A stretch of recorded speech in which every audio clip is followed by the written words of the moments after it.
แหล่งแร่หายากขนาดมหึมาที่เรียกว่า Pertgeier ใกล้เมืองคิรูนาทางตอนเหนือของสวีเดนแหล่งนี้มีปริมาณแร่ออกไซด์หายากมหาศาลถึง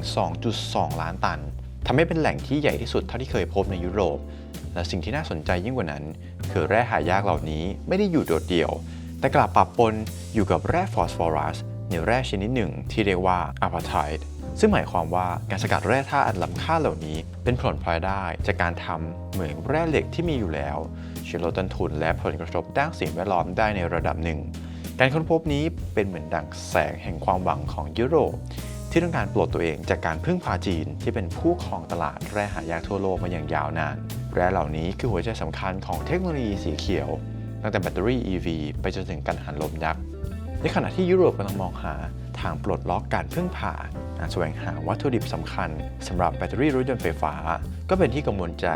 บรรดาผู้นำในอุตสาหกรรมอย่างมากต่อเนื่องถึงอีลอน มัสก์ผู้ก่อตั้งเทสลาที่มักแสดงความกังวลอย่างการเปิดเผยเกี่ยวกับราคาลิเธียมที่พุ่งสูงริบลิ่วจนเขาถึงเปรียบเปรยว่าเทสลาอาจจะต้องกระโดดไปทำเหมืองและโรงกลั่นเองเขาเข้าใจว่าแม้ลิเธียมจะหาง่ายแต่การสกัดและกลั่นกลับเป็นไปได้เชื่องช้านอกจากนี้เขายังเคยวิงวอนให้นักขุดแร่นิกเกิลเพิ่มปริมาณการผลิตโดยเสนอสัญญาฉบับใหญ่ระยะยาวให้กับผู้ที่สามารถขุดได้อย่างมีประสิทธิภาพและใส่ใจถึงสิ่งแวดล้อมนิกเกิลมีความสำคัญอย่างยิ่งต่อแบตเตอรี่ลิเธียมไอออนที่มีความหนาแน่นทางพลังงานสูงส่วนโคบอลต์ก็เป็นอีกหนึ่งองค์ประกอบสำคัญแม้จะมีความพยายามลดการใช้ลงเนื่องจากข้อกังวลเรื่องจริยธรรมที่เกี่ยวข้องกับการทำเหมืองในบางประเทศความกระหายแร่ธาตุของอีลอน มัสก์ไม่ได้เจาะจงเฉพาะที่ใดที่หนึ่งแต่เป็นความต้องการที่เร่งด่วนในการสร้างความมั่นคงของห่วงโซ่อุปทานสำหรับเทสลาเพื่อรองรับการเติบโตอย่างก้าวกระโดดของตลาด EV ข้ามไปอีกซีกโลกหนึ่งครับดินแดนแห่งความหนาวเหน็บอย่าง阿拉斯ก้าก็เป็นอีกหนึ่งพื้นที่ที่อุดมไปด้วยแร่ธาตุสำคัญรวมถึงแร่ธาตุหายากแม้จะยังไม่มีการค้นพบแหล่งแร่ขนาดใหญ่เท่าคิรูนาในสวีเดนแต่ก็มีศักยภาพสูงอย่างยิ่งโดยเฉพาะที่โบแคนเมลเทนซึ่งโดดเด่นเรื่องธาตุหายากหนักอย่างวิเทรียมดิสโพรเซียมและเทอร์เบียมซึ่งมีมูลค่าสูงและหายากกว่าธาตุหายากเบาความคล้ายคลึงระหว่าง阿拉斯ก้าและคิรูนาไม่ได้มีแค่ความมั่งคั่งทางแร่ธาตุเท่านั้นแต่ยังรวมถึงความท้าทายที่คล้ายคลึงกันทั้งคู่ตั้งอยู่ในภูมิประเทศที่หนาวเย็นห่างไกลซึ่งทำให้การทำเหมืองนั้นยากลำบากและที่สำคัญที่สุดคือทั้งสองแหล่งล้วนมีระบบนิเวศที่เปราะบางก่อให้เกิดข้อกังวลด้านสิ่งแวดล้อมอย่างมากเนื่องจากโบแคนเมลเทนส์อยู่ใกล้กับพื้นที่สำคัญของชาวประมงแซลมอนหากมีการรั่วไหลของน้ำเสียที่เป็นกรดหรือสารเคมีอันตรายจากเหมืองโดยเฉพาะอย่างยิ่งถ้ามีธาตุกัมมันตรังสีอย่างยูเรเนียมและทอเรียมปนอยู่มากตามลักษณะของพื้นที่อาจทำให้เกิดปลาตายหมู่และทำลายแหล่งปลาแซลมอนซึ่งเป็นหัวใจหลักของระบบนิเวศและเศรษฐกิจท้องถิ่นรวมถึงวิถีชีวิตของชนพื้นเมืองนี่คือภัยพิบัติที่อาจกินเวลาหลายสิบปีหรือ100 ปีในการฟื้นฟูครับสารพิษและโรคหะหนักสามารถเข้าสู่ห่วงโซ่อาหารผ่านสัตว์น้ำและสัตว์บกที่บริโภคพืชและน้ำที่ปนเปื้อนส่งผลกระทบต่อสุขภาพของมนุษย์ที่บริโภคสัตว์เหล่านั้นในส่วนของคิรูนาเองแม้แต่ LKAB จะเน้นไปการทำเหมืองใต้ดินและการจัดการผลพลอยได้แต่เนื่องจากมีการขยายพื้นที่ทำเหมืองหรือมีการปนเปื้อนเกิดขึ้นก็จะส่งผลกระทบโดยตรงต่อพื้นที่เลี้ยงกวางเรนเดียร์ของชาวซามีซึ่งมีวิถีชีวิตและวัฒนธรรมที่ผูกพันกับธรรมชาติมาอย่างยาวนานสถานการณ์ที่เลวร้ายที่สุดคือการที่พื้นที่เลี้ยงกวางเรนเดียร์ถูกทำลายหรือปนเปื้อนจนไม่สามารถใช้งานได้ทำให้วัฒนธรรมและเศรษฐกิจของชาวซามีได้รับผลกระทบอย่างรุนแรงถึงขั้นวิกฤตแม้คิรูนาจะเป็นเมืองใหญ่แต่หากมีการปนเปื้อนแหล่งน้ำใต้ดินหรือแหล่งน้ำผิวดินที่ใช้เป็นน้ำประปาของเมืองก็จะส่งผลกระทบต่อสุขภาพของประชาชนวงกว้างและสร้างความเสียหายทางเศรษฐกิจอย่างมหาศาลจากการรักษาแหล่งน้ำสำรองและกระบวนการบำบัดสวีเดนเป็นประเทศที่ให้ความสำคัญกับการรักษาสิ่งแวดล้อมมากหากโครงการทำเหมืองแร่หายากในคิรูนาประสบความล้มเหลวในการจัดการผลกระทบด้านสิ่งแวดล้อมขั้นรุนแรงอาจจะส่งผลกระทบต่อสภาพลักษณ์และความน่าเชื่อถือของประเทศในระดับนานาชาติได้ครับการทำเหมืองแร่หายากมีความเสี่ยงสูงต่อสิ่งแวดล้อมและชุมชน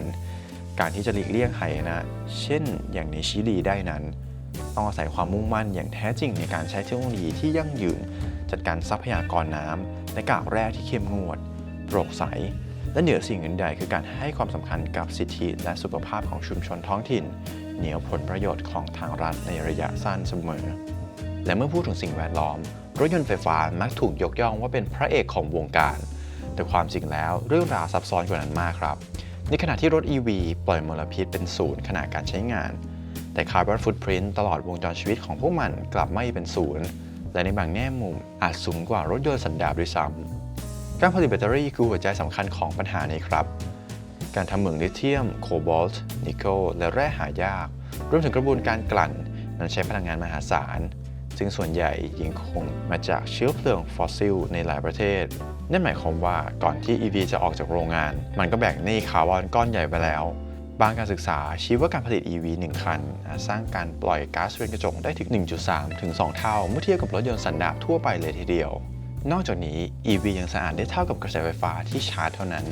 หากไฟฟ้ามาจากโรงงานถ่านหินการปล่อยมลพิษก็แค่ย้ายจากท่อไอเสียไปสู่ปล่องควันของโรงงานไฟฟ้าแทนและจะคุ้มทุนคาร์บอนที่ EV จะสะอาดกว่ารถยนต์น้ำมันจริงๆซึ่งขึ้นอยู่กับส่วนผสมของพลังงานในโครงข่ายไฟฟ้าหากเป็นโครงข่ายที่พึ่งพาถ่านหินเช่นในประเทศไทยการคุ้มทุนก็อาจจะยาวนานหลายปีและเมื่อแบตเตอรี่หมดอายุขัยการรีไซเคิลยังคงเป็นความท้าทายใหญ่